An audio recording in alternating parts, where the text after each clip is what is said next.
Good afternoon, good morning, everyone. We're thrilled to have you here at SAS Innovate.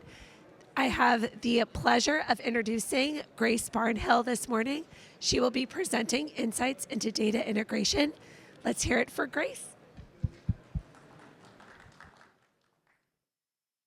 Hello, everybody. My name is Grace Barnhill. I'm a technical training consultant in the SAS Education Division. I work on the data management team. Welcome to my super demo, Insights into Data Integration. All right, so first, what is data integration? It's the process of combining data from multiple sources into one. You might be familiar with these processes like inserting or updating your rows, doing both at once, an upsert, or joining rows. And today I'm going to show you how you can do these with the point-and-click SAS Studio Flows interface. All right. Now we have 5 steps available specifically with the SAS Studio Engineer license. This is our highest SAS Studio license. Load table, merge table, implement SCD, lookup, and execute decisions. So I'm going to briefly introduce each of these to you before I show you how they work in the interface. First, our load table step. We want to load data from a source table into a target table. So what does that look like in our practices? We can load data from one location, like a SAS server, to another, like a database, right? We can move big data into valid databases efficiently with the options to optimize processing. And we can regularly update tables that won't change structure, like customer information that's updated daily. Right.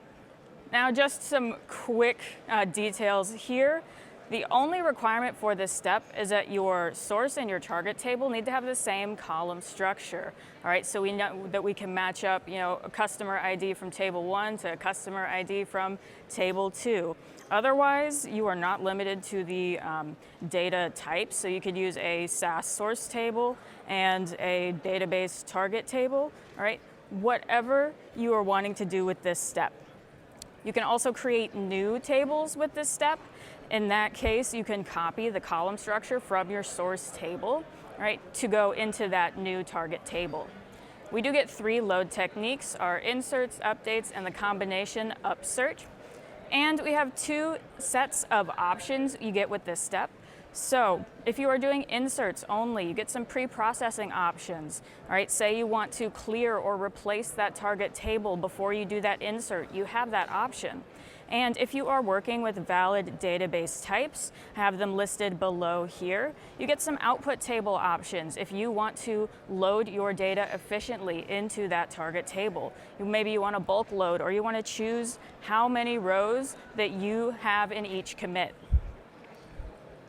Next, our merge table step. We're using this for in-database SQL merges. So we can consolidate our DBMS tables effortlessly with this step. You can simplify your ETL processes, just update your tables in the database. And you get the freedom to select specific columns for inserts and updates, so you can make the most of your merge. We do get some more requirements here. We are limited to DBMS types, all right, that support ANSI SQL standards, so that includes Oracle, Snowflake, SQL Server, Teradata, and they need to be in the same database server. Question I usually get after saying this is why? And the answer is because of the code that is being produced under the hood of this step. We're using a SQL merge statement, and that is implemented only in certain databases. These are the most popular ones here. All right. We keep the same load or merge techniques here, but you can select specific columns for your updates and inserts. With that load table step, that's going to happen with all of your columns. And you get to manually map your source and target table columns if they didn't map automatically by name. Next up, implement SCD. SCD stands for slowly changing dimensions. This allows you to preserve your selected historical data in your tables. So you can maintain the current and historical data in one table, like a customer's phone number, credit score, or their home address. Right? You can track your data changes over time for your reporting and analysis all in one place. And you can optimize your data warehouse. Right? Instead of having dozens of tables with historical data, you can keep them in one place. Right? Now we have similar requirements for this step as the last one. We have the same database types plus single store. Again, that's based on the code that is being generated by this step. All right. We also have a requirement here to have our change tracking columns in our target table. Right. I'll talk more about those when I get into the demo. And we have two SCD types here. So type 1 is a true update. You're going to overwrite existing data. Type 2 is for maintaining those historical records. It's kind of like a fancy insert, but you will see as we get into the demo. And our features are similar with the last step. You can select your specific columns for your updates. And if you want any columns that don't change, you can include those in new rows as well. My apologies for that. All right, next, lookup step. All right, we want to enhance dimension tables with data from our lookup tables, while we can also track unmatched data. So you can perform lookups with as many fact tables as you want. You know, if you were working with a star schema, that's a common example. You can also troubleshoot your errors with your optional reporting tables. And you can customize lookups by filtering or using 2 or more key columns. Really, your primary requirement here is your source and lookup tables need to have a mutual key column so you can match those rows, all right? You're gonna match where values are equal in those key columns for each row. So, you know, customer ID in one table matches with customer ID in the next. You can specify multiple key columns if you want a more secure join.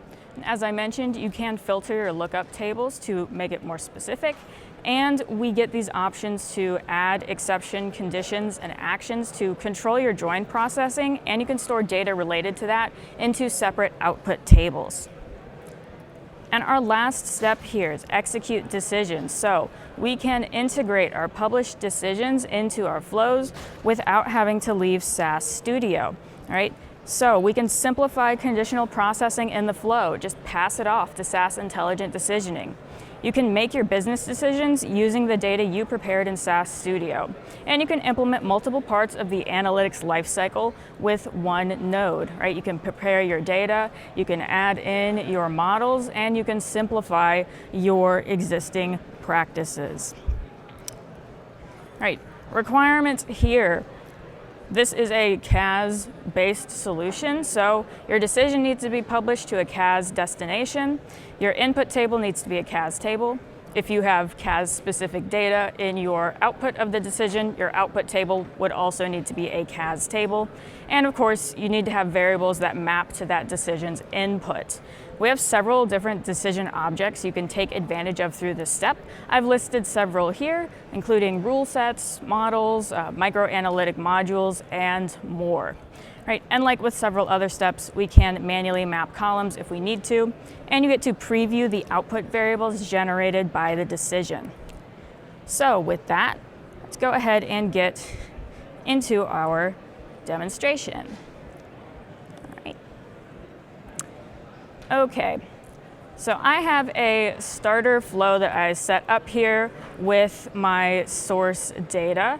All right. If I minimize here, we can see I've separated into different swim lanes. This is a capability we have in flows. All right, so each swim lane can do a separate task and run independently. I'm gonna start off with a load. All right, so I'm working with some fictional company data. I'm working at a sports and outdoor store. So we have information about our customers, our products, our sales. So first thing I would like to do is I have our orders for 2025 stored in a SAS table. Right. Right. And we can see we're starting at the beginning of 2025 and we go to about last week, the end of April. So I have a large Oracle order fact table. I want to just put this into that table. So I'm going to open my steps pane and go under integrate here. And I'm going to drag load table over here. I'll draw an arrow to connect. And then I'm going to specify my details for this step. All right. Let's see. So once I got that data in there, I can now preview my fact table. I can see our data goes back to 2018. And if I sort, right, I can see we ended at the end of 2024. So I'll go ahead and configure this step. First, I'm going to check the column resolution. We get a separate tab to show us this. I can see all of our columns map from the source and the target. That's just what we need. All right. So I'm going to go over to options. We're going to do an insert here. All right. We already have an output table, a target table, so I don't need to select this option, but if I was making a new one, I could. I'm going to stick with the default insert method. That's proc SQL insert. I don't have any pre-processing here. I want to keep everything in that target table, but I would like to use the option to commit all rows in a single transaction. My 2025 orders has about 60,000 rows. That's fairly small when we're talking about data, and I'd like to limit the number of commits that we have here. All right, so I'll go ahead and run. And I can now select the table on the output of this node and check if my load was successful.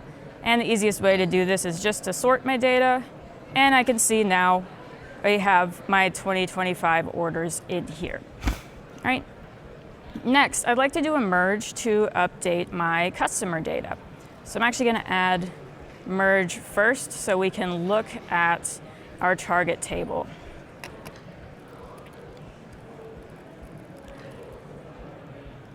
And in my customer dimension, right, we have a lot of customer information here. We can see also we're missing some emails, phone numbers, birthdays. And I can check our customers go up to about 65,000 when we're talking about our customer ID. So what I'd like to do is add in my customer update data. All right, here we've filled in some of those initial records which had the holes with the missing data. All right, so I'd like to update with that. And I also have new customers in here. Now our customer ID goes up to almost 95,000. So we're going to need to do an upsert here. So I'll select my step again and check the column resolution. All right. Now, several of them do map. We do have some mismatches, and that's just due to the name. We have customer birthday up here versus just birthday down here. So I know those match up, but the step didn't recognize that. That's okay. I can manually map these. So I'll go to the options. First, I'm going to select a key column. That's just customer ID. And those automatically map. Now I'll select my updates. You can select any columns for your updates. For the sake of the demo, I'm going to pick email and phone here. And you can see they did not automatically map, but that's okay. You can just click on this little column add button and then select the columns that map. All right, so we have email here and then phone. Now I can configure my inserts. It's common that you're going to want to insert into every column, so there's an add all columns button here. I'm going to be a little different. I'm going to select my first few, right, just so we can see which rows were inserted. Now that I'm configured, I'll go ahead and run this node.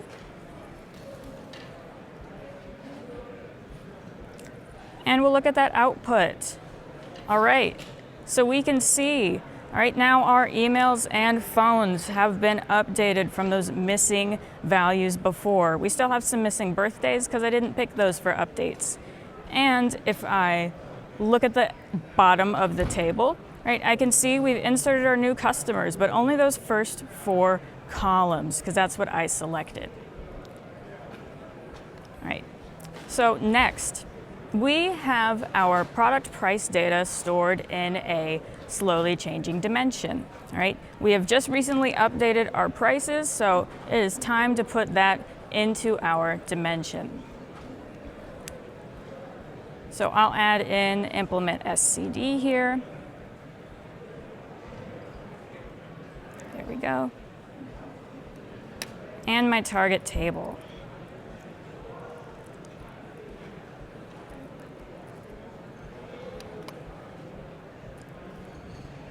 So if we look at our dimension here, we have a few different elements. So we have first a product ID that shows our unique products. We also have a product history ID, and that is because every time the price updates, we add that product back in and we track, all right, when was this price effective from and effective to, right? What were those values? We have the cost that it cost us to purchase and then the sales.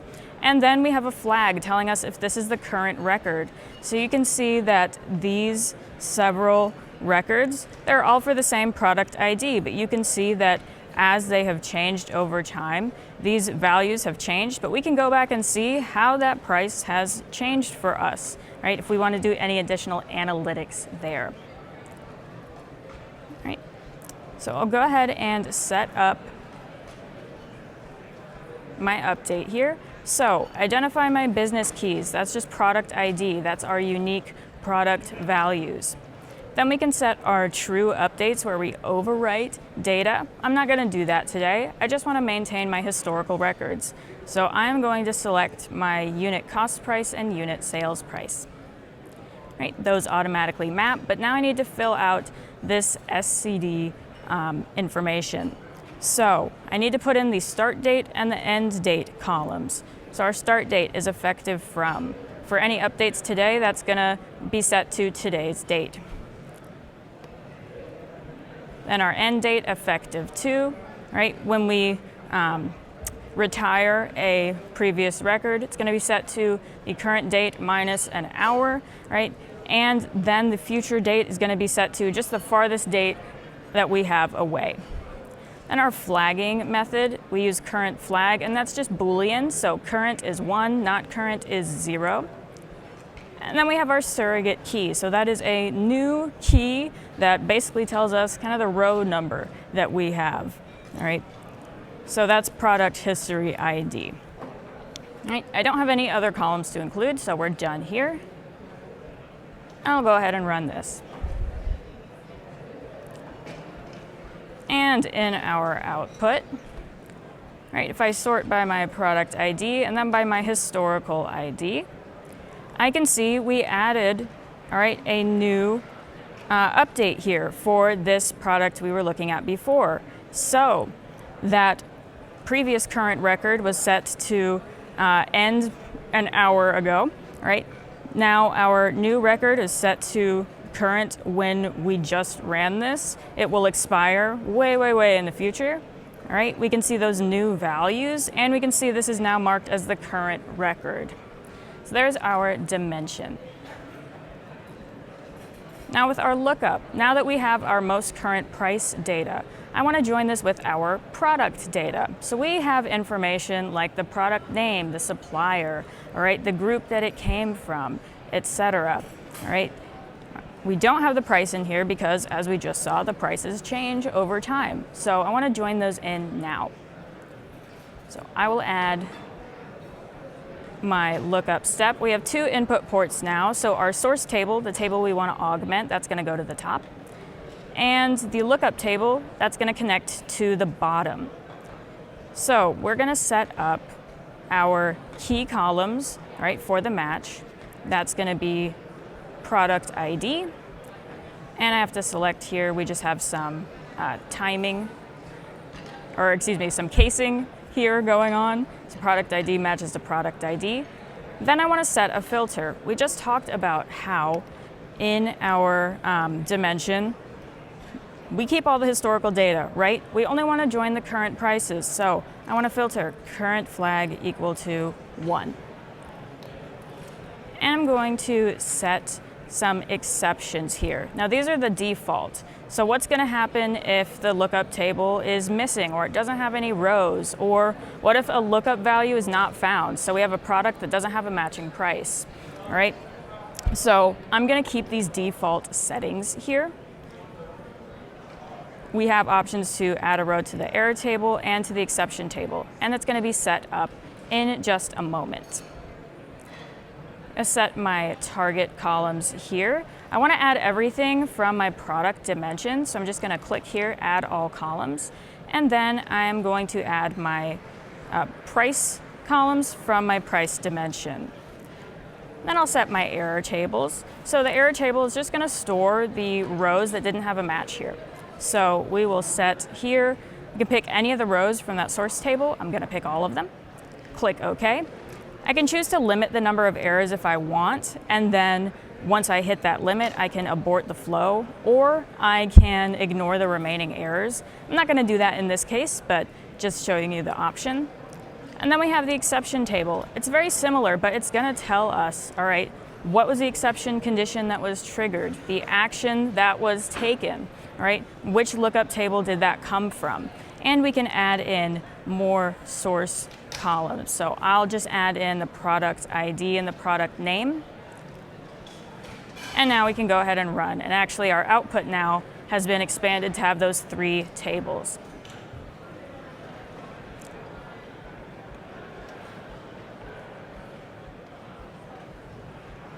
All right, so our output table, right? We have all of our product information, plus if we go all the way down, we can see our cost and sales prices. That's just what we wanted. Now we can check on any errors, right? And it looks like we had 57 rows that did not match up, all right? So maybe there is an issue with this one supplier, all right? Maybe there's an issue with the type of product that didn't have the join. And the exception table shows that same information, but it just has a little extra, all right? Which table, what happened, the lookup value wasn't found, and what action was taken. It was added to the exception table. Right. I'm going to finish off here with our execute decision step. So quickly, I have some information about our customer financials. How much are they spending with us? How long have they spent with us? How many transactions do they have? And I have built a decision that is going to tell, all right, what customer loyalty program we should assign them to. So I'm just going to connect this. And I have to pick my decision, pick my destination, and my decision is right there. My variables map, I can check, right? We have those output variables. I'll talk about those as I run it. I'll go ahead and run. And now we can see for each of the valid customers, all right, what reward status they get, what points per dollar they're gonna earn when they spend with us, if they get a coupon or a discount with us. All right, and that finishes off my demo here.